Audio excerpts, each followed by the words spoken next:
Gilberto Kassab não poupou críticas ao ministro da Fazenda, Fernando Haddad.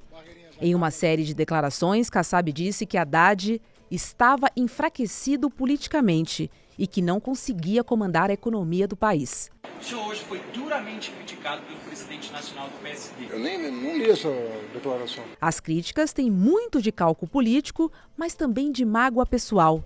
Pelo lado pragmático, Kassab controla o PSD, partido que foi o grande vencedor das últimas eleições municipais, fazendo 888 prefeitos em todo o Brasil. Com um número tão largo, o PSD, ao mesmo tempo que é parte do governo Lula, também tem um pé forte na oposição. A crítica de Kassab seria uma forma de manter um jogo duplo, já que o ministro da Fazenda seria o principal nome caso Lula desista de concorrer à eleição de 2026. Eu acho que o Kassab foi injusto. Mas o cálculo político não explica tudo. E o cacique do PSD parece guardar rancor pessoal desde a eleição de 2012. Naquele ano, Haddad se elegeu prefeito de São Paulo, derrotando José Serra, apoiado pelo então prefeito Gilberto Kassab. Na campanha, Haddad denunciou erros e também suspeitas de corrupção da administração municipal, como a máfia do ISS, a máfia do túnel Roberto Marinho e o fim do pedágio ambiental da inspeção veicular, que favorecia empresas que atuavam no setor de concessões públicas. Em 20 anos na vida pública, Kassab passou de um profundo desconhecido para um dos principais nomes do xadrez político nacional. De perfil discreto, ele geralmente planeja os próximos passos que vai dar na política. Mas nesse caso, o componente emocional também parece pesar. Terça-feira, 4 de fevereiro de 2025.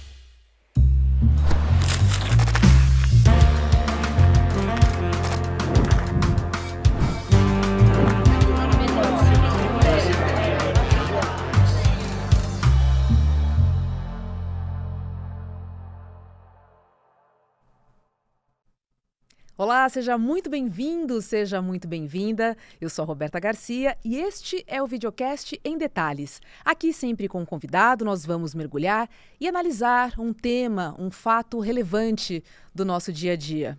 Hoje eu tenho o prazer de conversar com um jornalista que também nasceu no Crato, na região do Cariri cearense, é também escritor, e nosso querido colega aqui do ICL, Chico Sá. Oi, Chico, seja muito bem-vindo ao Em Detalhes. Que prazer receber você aqui também. Olá, Roberta, que coisa boa! Não só no ICL2, mas também no Em Detalhes. Que bom estar aqui contigo.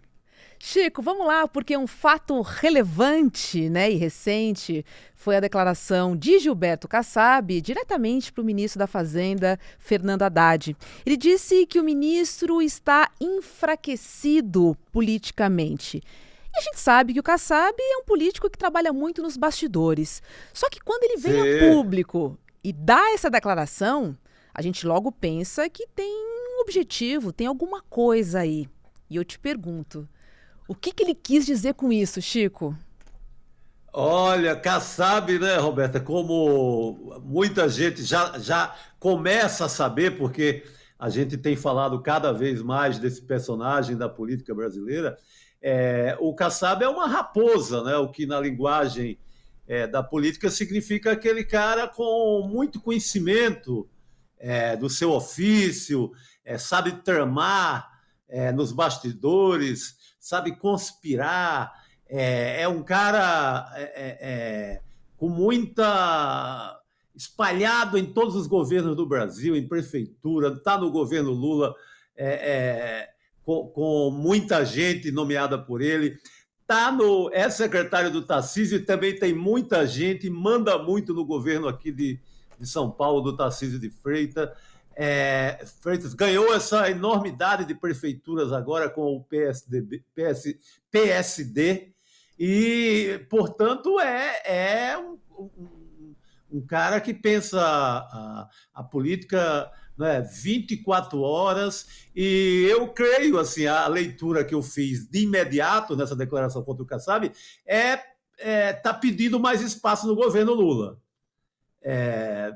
Tem umas intrigas do passado aí com o particulares ali com o ex-prefeito de São Paulo e atual secretário da Fazenda, com o Fernando Haddad. Daqui a pouco a gente fala também sobre isso.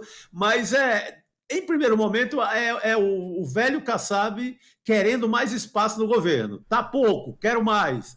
Quero indicar mais gente, quero mandar mais no governo federal, mais do que já mando, ter mais espaço, por exemplo, numa eventual reforma ministerial que vai acontecer agora. Então, está pedindo para mandar mais, para ter mais verba, para ter mais grana, para ter mais orçamento, para ser, digamos, mais espaçoso ainda do que é no governo federal.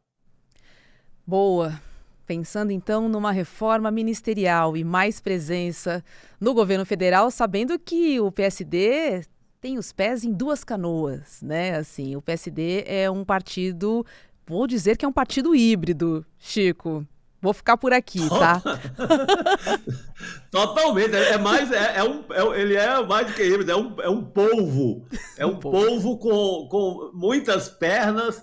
É fortíssimo, manda mesmo no governo Tarcísio de Freitas, em São Paulo. Não é a coisa só figurativo, não é apenas um enfeite no governo aqui, não. Tem um poder significativo, tem um poder também muito grande no governo Lula, de quem é aliado, e começa a ter ser muito forte também até nas prefeituras de esquerda no Brasil. Por exemplo, a prefeitura de Fortaleza, que acaba de ser trocado lá, né, o poder em Fortaleza, o PT também é dono da prefeitura dessa que é uma das maiores capitais do país. O Kassab indicou o secretário lá, para você ter ideia de como é a coisa. Então, ele amplia a cada dia esses seus tentáculos, esse seu poder. Tem muita capilaridade, né? Totalmente, o Kassab. Agora, Chico, você acha também que tem algum ingrediente aí, já pensando nas eleições de 2026? Isso eu me refiro à declaração que ele deu em relação ao Haddad. Você acha que o PSD e o Kassab veem o Haddad como um obstáculo ou não? Olha, tem uma intriga com o Haddad particular assim, do Kassab. Aí é de político para político. Ele não engole até hoje, ficou muito mal quando o Haddad ganha a eleição em São Paulo, né, destronando ali o Zé Serra. O Kassab era da equipe, era muito aliado do Zé Serra e tinha formado ali na prefeitura um nicho ali, o mundo Kassab, já com muitas indicações, já enraizado ali na máquina municipal, mandando também muito. Aí a gente está falando até então de um ex-vereador com vários mandatos aqui em São Paulo, que se alia aos tucanos, né? Nessa época era aliado do Zé Serra, e quando o Kassab ganhar a eleição, a nova gestão mexe muito no mundo do Kassab, inclusive com denúncias muito graves. A principal delas era a máfia do ISS, a máfia dos fiscais do ISS, assim, que fez um estrago na Prefeitura de São Paulo. Deixou ali um rastro de corrupção muito grande, e o Haddad mexe um pouco com essa estrutura que era tida como muito ligada ao Kassab, e nos bastidores da política de São Paulo, o que se sabe é que o Gilberto Kassab não gostou nada dessa história. Então, teria ficado aí essa mágoa que parece que não passou ainda direito, mesmo você sabendo que Kassab é um cara frio. Ele não costuma levar muito essas coisas adiante. Ele resolve a cada eleição, porque ele quer ter mais poder. Então, quem quer ter mais poder, quem quer ter um tamanho muito maior do que ele tem agora em vários governos, não costuma levar mágoa na política, porque se você leva mágoa, você acaba te atrapalhando no futuro, né, em novas alianças, etc. Mas eu acho que ficou um pouco, sim, dessa história particular com o personagem Fernando Haddad. Eu creio que não teve um perdão total ainda, embora se dê muito bem com Lula, né? Ele é muito... Ele falou agora também que o Lula, se continuar assim, não ganharia a eleição, mas é aquela espetada, cutucada política no Lula, também pedindo mais. Ali balançando o pires para quer mais dentro do governo. Então, ele já faz uma crítica ali calculada para obter mais poder. Você não acha que foi uma declaração um pouco antecipada em relação à reeleição do presidente Lula? Porque, por exemplo, as últimas pesquisas indicam que Lula venceria, né, em qualquer disputa com qualquer outro candidato. O cálculo dele agora até o momento, mesmo com essa crítica, é seguir apoiando o Lula numa possível reeleição e manter o Tarcísio aqui em São Paulo com a reeleição para governador, e fala-se, e a coisa se encaminha por aí, ele dessa vez ser o vice do Tarcísio. Por que ser vice do Tarcísio? Porque ele herdaria o governo de São Paulo mais adiante, quando o Tarcísio, de fato, vai voltar todas as baterias para concorrer à presidência da República. Então, o Kassab, que de bobo nunca teve, nunca vai ter nada, já herdaria de cara o Palácio dos Bandeirantes. Herdaria ali a cadeira do Tarcísio. Então, o plano dele, friamente, hoje é esse. Não, o Tarcísio só sai em 2030, ele vira o vice e ele ocupa o Palácio dos Bandeirantes. E para isso ele tem trabalhado muito, assim.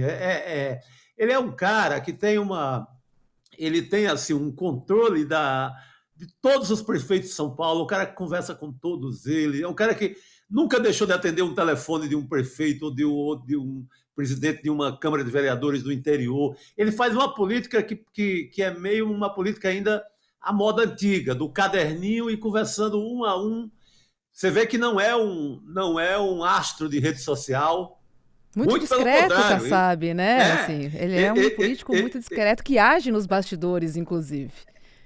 Exatamente, ele age na moita. E tem uma matéria que eu recomendo para quem quer conhecer assim, mais alguns detalhes do Kassab, que é uma matéria que saiu na revista Piauí em novembro do ano passado, novembro de 2024, assinada pelo Luigi Mazza. Essa matéria é muito legal, porque detalha como age, como acorda o Kassab, como começa a trabalhar nos seus caderninhos, os assessores, como é essa máquina. Os jantares, faz jantar quase todo dia com políticos na casa dele, na residência dele, que é aí pertinho aliás, um belíssimo apartamento aí colado no Shopping Center Iguatemi. O apartamento que ele mora sozinho, é só para isso que serve. Então, quase toda noite passam lá assim, os poderosos do país, de todos os partidos, que é outra qualidade dele em matéria de fazer política. Ele conversa com todo mundo o tempo inteiro, entendeu? Então, é essa linha do bastidor, da moita, da reunião que acaba dando em algo mais à frente, mas que não é revelada naquele momento. É um político muito à moda antiga nesse sentido.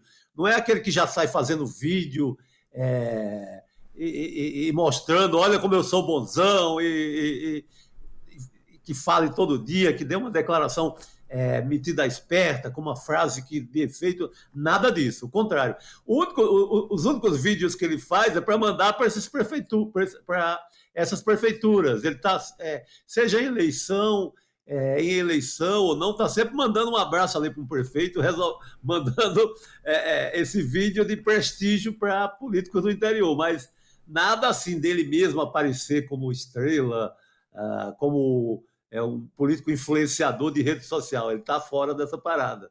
E como você comentou, Chico, o PSD foi o grande vencedor das eleições municipais, né? Conquistou 888 prefeituras, um número importante.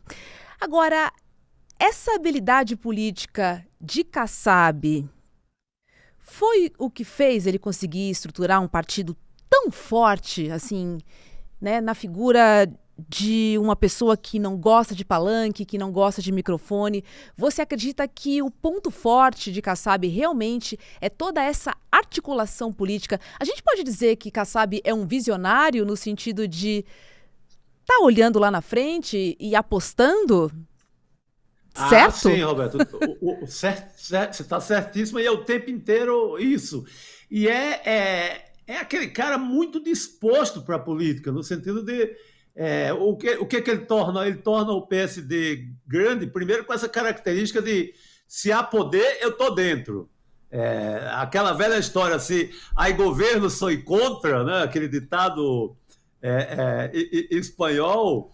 Ele faz o contrário. Se há governo, estou dentro. Se há governo, eu pulo para dentro. Seja quem for, seja onde for. Ele é muito esperto, ele fortalece muito o PSD com o que sobrou com a herança dos tucanos, do PSDB. Aí é que se você vê o Kassab meio fazendo um trabalho muito de formiguinha e ligando de político a político que um dia foi tucano, foi do PSDB, ligando um por um, seja vereador, seja cabo eleitoral, seja prefeito, seja deputado, e puxando essas pessoas para juntar-se a ele no PSD. O PSD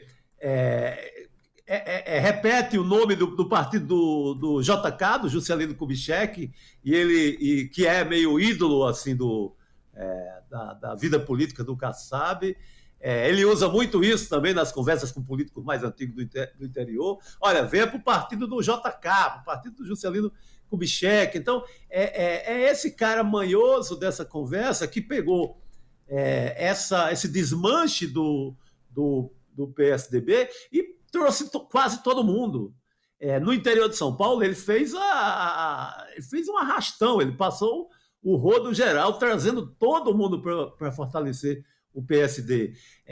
É o cara assim, que vai lá em Alagoas ou no interior do Ceará, no Acre, onde for, conversar com o prefeito de um determinado partido, mesmo não sendo ainda do partido dele, ou chama aqui em São Paulo para um jantar, dá aquela prestigiada nos caras aqui em São Paulo, e assim ele vai conquistando cada vez mais gente para o PSD. E interessante, assim, porque ele se coloca e ele forma um partido forte, como opção de poder em qualquer lugar. Chico, então você acha que o Kassab está de olho no governo de São Paulo, né? E nesse caso, então, ele não seria a cabeça de chapa para uma provável candidatura à presidência de 2026. Pensando nisso, quais são as principais alianças e prováveis alianças de Kassab para 2026, hein? Olha, já dá. Eu acho que ele mesmo, o plano dele, pessoal, é virar governador de São Paulo, sendo vice na próxima eleição do Tarcísio, na reeleição. Tá. Aí o Tarcísio corre para concorrer a presidente em 2030 e ele pega a cadeira do homem. Ele não tem muita opção para o Kassab de correr para o outro lado no momento. Então, hoje eu responderia assim, também com alguma certeza que ele faria a preço de ouro a aliança com Lula. Já tem uns sinais muito assim, evidentes disso. Por exemplo, ele quer lançar com o Lula o Pacheco, ex-presidente do Senado, ao governo de Minas. Eles querem apoiar o Eduardo Paes para um possível governo do Estado, concorrer ao governo do Estado no Rio. Então, já tem um desenho do Kassab ali de carona com o Lula na próxima eleição. O roteiro é esse. É tanto que você não vê Kassab dando corda para o Tarcísio sair em 2026. Ele não quer essa conversinha, porque ele quer ser vice do Tarcísio na reeleição para São Paulo, depois pegar a cadeira do Tarcísio. Mas ele não quer essa conversa de arriscar, do Tarcísio arriscar uma candidatura a presidente agora. Então, ele iria com Lula, manteria um pé no governo federal e também não perderia nada aqui em São Paulo, porque se há governo, ele está dentro, não tem essa. E ganharia, né? Ele tem aposta de bons candidatos em governos estaduais, como eu falei agora, o caso de Minas e do Rio de Janeiro. Então, ele já tem muito poder e uma perspectiva de ampliar isso de uma forma absurda. E ele tem o que oferecer, por exemplo, ao Lula. Ele tem prefeito, ele tem essa rede de poder no país inteiro. Então, ele tem o que dar em troca em qualquer aliança. Tanto que ele já insinua, ele vai brigar pelo vice do Lula. Ele brigaria, no momento, por emplacar o vice. Isso ele faria. A outra opção seria a chamada neutralidade, que ele adotou.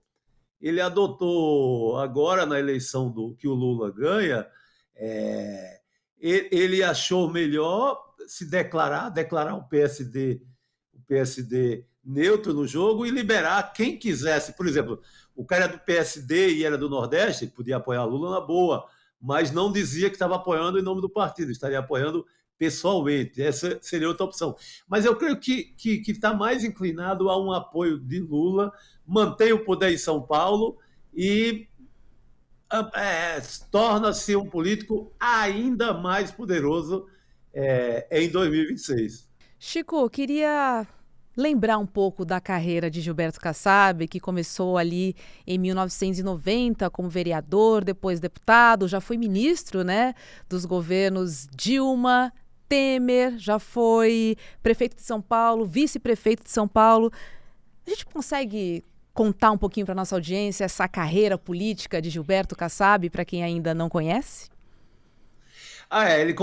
Ele é um paulistano, nascido, criado aqui em Pinheiros, é aquele cara que frequenta o Clube Pinheiros até hoje, almoça lá, tem suas mesas de amizade, é um político nascido em São Paulo, na Câmara de Vereadores, também no mesmo estilo, já era o mesmo estilo, trabalhar para nomear o subprefeito da Lapa, trabalhar para nomear uma coisa aqui, lá, um cargo nas autarquias municipais, sempre foi dessa política de ir ali de cargo em cargo e ocupando o máximo a máquina. Você citou aí de quem ele já foi ministro, aí eu aproveito seu roteiro que você falou para mostrar com um fato o tamanho da habilidade e da esperteza política do Kassab. Ele consegue sair do governo Dilma Rousseff e virar ministro do Michel Temer, que havia dado o golpe na Dilma. Então, tudo para esse homem é possível nesse sentido. Como é que eu saio do governo? Eu saio de uma aliança de um governo que vinha ali com Lula, com a Dilma, eu pulo para o outro lado e ainda consigo muito poder. Não é que eu pule e fique ali as moscas, não. Pulo e viro ministro. Vou dormir com o inimigo na noite seguinte e viro ministro. Não é brincadeira. Então, esse momento aí, 2016, na vida do Kassab, acaba dizendo quem é esse político paulista tão poderoso hoje no país, né? O político do caderninho, o político que está em sintonia com a prefeitada do país inteiro, que vai comendo pelas beiradas, que vai assim, de um estilo que nem tem mais, porque nem tem mais na política com essa paciência que ele tem de fazer política.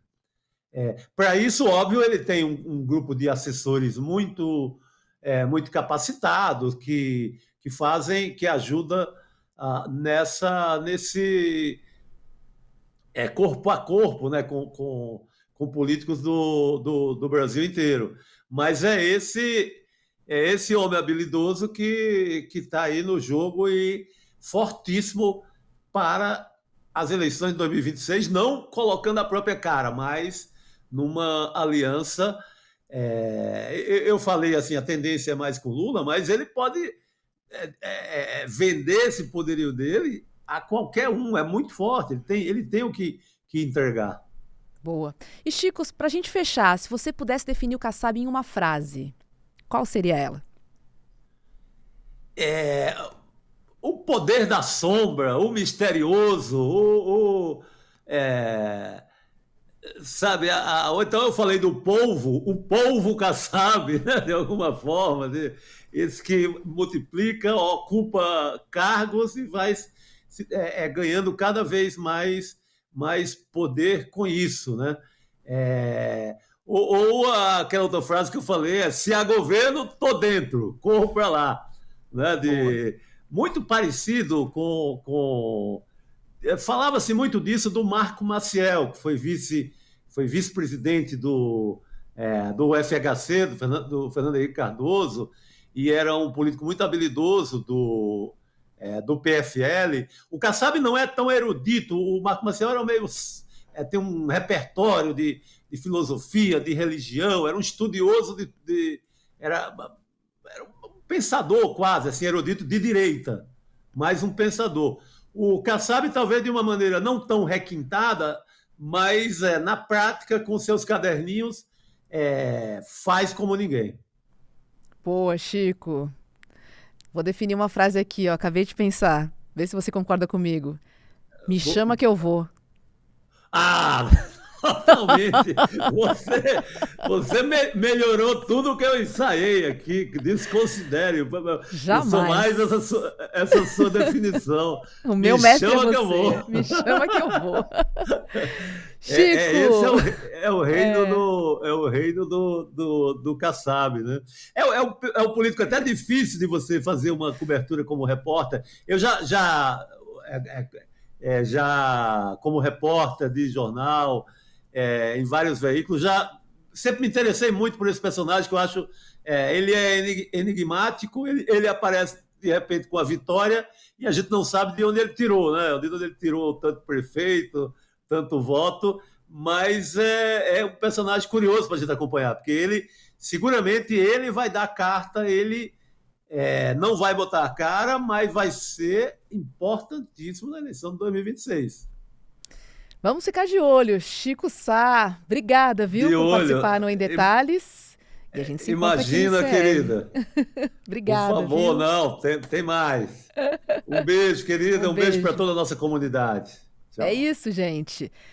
Tá chegando mais um marco histórico aqui no ICL, que são as aulas do nosso primeiro curso de pós-graduação em parceria com a FESP-SP. Então, fica de olho, porque a pós-ICL está para começar. E como não podíamos deixar de celebrar esse momento com toda a nossa comunidade, a aula inaugural será aberta e também gratuita. Gessé Souza e Renato Janine Ribeiro, que são professores da nossa pós-graduação, preparam uma aula magna chamada A Vingança dos Humilhados, entenda como as elites do país condenaram os mais pobres à autodestruição. Esse é um debate super importante sobre o que aconteceu no Brasil nos últimos anos, principalmente com a ascensão da extrema-direita, e que vai iniciar, contudo, os trabalhos do nosso curso. É ele, Repensando o Brasil, Sociedade, Política e História. A pós-ICL é uma formação reconhecida pelo MEC e no formato de EAD, que é o ensino à distância, para você poder estudar no seu tempo com os melhores professores do Brasil. Olha, vou te falar, já são mais de 3.000 alunos e alunas da pós do ICL. Então nós estamos aí nos últimos dias para você fazer a sua matrícula, e quem participa ao vivo da aula magna, que vai acontecer no dia 13 de fevereiro, que é uma quinta-feira, às 8 da noite, terá algumas condições especiais. Então, aproveite, garanta a sua vaga. Corre lá em emdetalhesicl.com.br, emdetalhesicl.com.br. É isso. O Em Detalhes de hoje fica por aqui. Para você que nos acompanha pelo YouTube, agora é hora de ICL Mercado e Investimentos com Débora Maganha e André Campedelli. Eu encontro você aqui na programação do ICL. Obrigada por sua companhia e até mais. O Coringa do mundo real está no Brasil. Ele não fica mais apenas nos filmes de Hollywood. Agora, ele faz parte da nossa realidade. O Coringa é o cidadão que, humilhado e privado de todos os benefícios do capitalismo, decide destruir tudo o que existe, decide abdicar da sua própria vida para pôr fim ao sistema perverso. Quer entender melhor a história do Coringa brasileiro? Então você precisa se inscrever agora para participar da aula magna aberta que eu, juntamente com Renato Janine Ribeiro, daremos para o ICL. A vingança dos humilhados. Como as elites brasileiras condenaram os mais pobres à autodestruição. E essa aula será no dia 13 de fevereiro, uma quinta-feira, a partir das 20 horas, todos os canais do ICL.